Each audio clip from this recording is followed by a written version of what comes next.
जय हिंद साथियों। तो कैसे हो आप लोग? आशा है कि आप अपने घर पर मस्त होगे, तंदुरुस्त होगे और अपनी पढ़ाई को कंटिन्यू कर रहे होगे। मैं रमन सिंह आपका स्वागत करता हूं इस वर्ल्ड ऑफ साइंस के यूट्यूब चैनल में।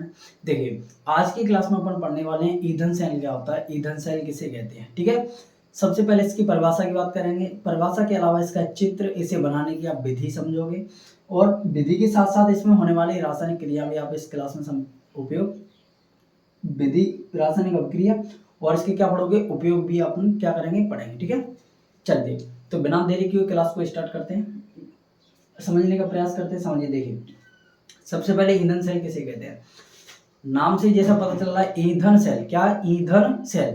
तो ऐसा सेल जो ईंधन की जो रासायनिक ऊर्जा होती है, ईंधन के कोई भी ईंधन यानी कि जो फ्यूल होता है उसके अंदर कौन सी ऊर्जा होती है, रासायनिक ऊर्जा। तो ऐसा सेल जो ईंधन की कौन सी ऊर्जा को, रासायनिक ऊर्जा को, ईंधन की रासायनिक ऊर्जा को विद्युत ऊर्जा में कन्वर्ट कर दे। कन्वर्ट करने का मतलब बदल दे या परिवर्तित कर देता है, तो ऐसे सेल को अपन ईंधन सेल कहते हैं। ईंधन सेल में क्या लिखोगे? ऐसा सेल जो ईंधन की रासायनिक ऊर्जा को विद्युत ऊर्जा में परिवर्तित कर देता है या बदल देता है, तो ऐसे सेल को हम क्या कहते हैं, ईंधन सेल कहते हैं। ये लिखा है, ऐसा सेल जो ईंधन की रासायनिक ऊर्जा को विद्युत ऊर्जा में बदल देता है, तो ऐसे सेल को अपन क्या कहते हैं, ईंधन सेल कहते हैं। क्या कहते हैं? ईंधन सेल कहते हैं। परिभाषा समझ में आ गई इसकी? ईंधन सेल किसे कहते हैं, समझ में आया होगा। ईंधन सेल किसे कहते हैं? ऐसा सेल जो ईंधन की रासायनिक ऊर्जा को, ईंधन की कौन सी ऊर्जा को, रासायनिक ऊर्जा को किस में बदल दे, विद्युत ऊर्जा में बदल देता है, उसे अपन ईंधन सेल कहते हैं। अब इसे बनाने की विधि समझते हैं अपन। क्या समझते हैं? बनाने की विधि।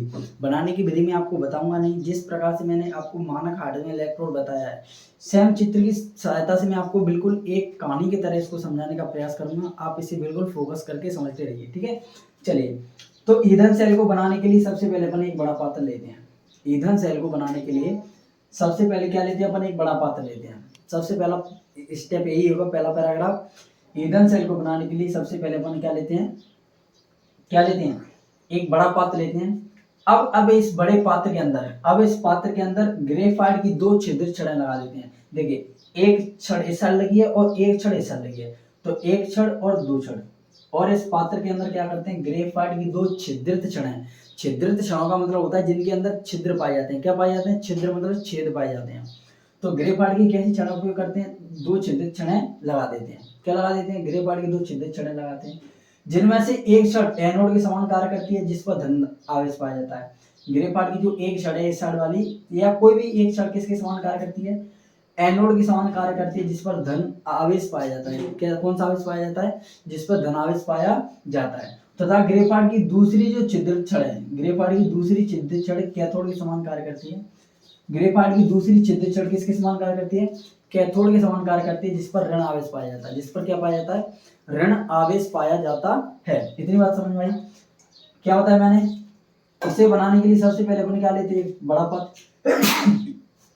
सॉरी, देखिए इधर देखिए, इसे बनाने के लिए सबसे पहले एक बड़ा पात्र लेते हैं और इस पात्र के अंदर ग्रेफाइट की दो छिद्रित छड़ें लगा देते हैं। कितनी छिद्रित छड़ें?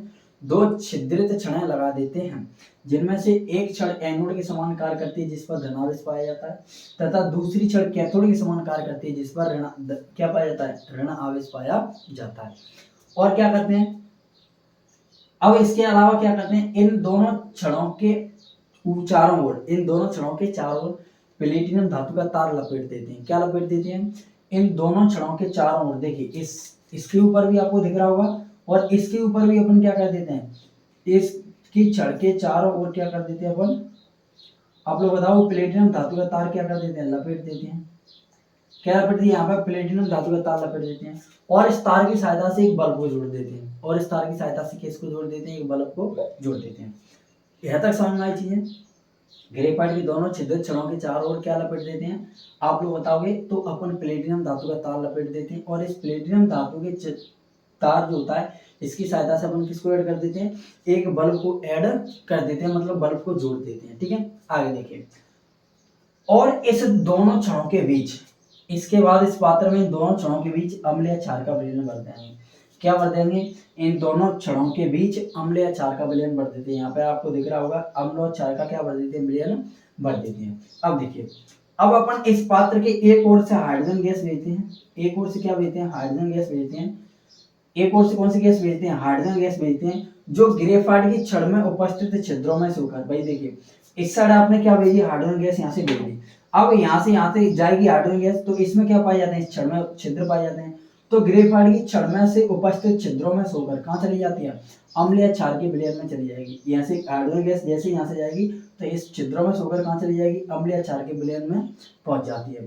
तथा दूसरी ओर से इसमें कौन सी गैस भेजते हैं, आप लोग बताओगे, ऑक्सीजन गैस भेजते हैं। तथा दूसरी ओर से इसमें ऑक्सीजन गैस भेजते हैं। अब यह ऑक्सीजन गैस भी ग्रेफाइट की दूसरी छिद्र छड़ में उपस्थित छिद्रों में, मतलब छेदों में से होकर कहाँ चली जाएगी, यह भी अम्ल और क्षार के विलयन में चली जाती है।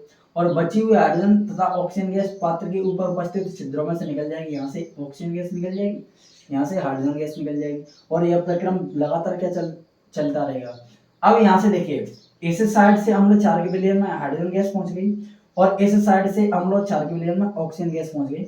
तो अब यह हाइड्रोजन तथा ऑक्सीजन गैस जो कहाँ पहुंच गई है, अम्ल या क्षार के विलयन में।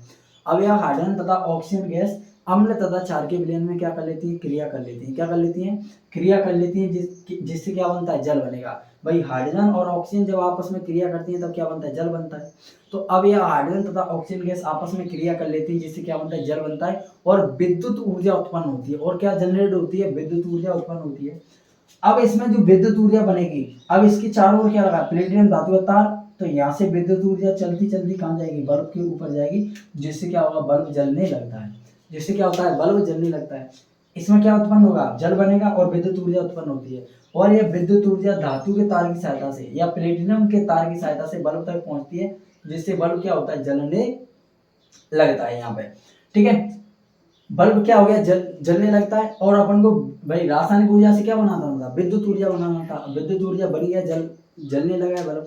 अब देखिए, इसका जो उपयोग है वो अंतरिक्ष यानों में किया जाता है। जो स्पेस के जो क्या होते हैं, उपकरण होते हैं, जो अंतरिक्ष यान होते हैं, उनमें किया जाता है। किसका उपयोग, ईंधन सेल का। तो क्या बताओगे, इसका उपयोग अंतरिक्ष यानों में किया जाता है।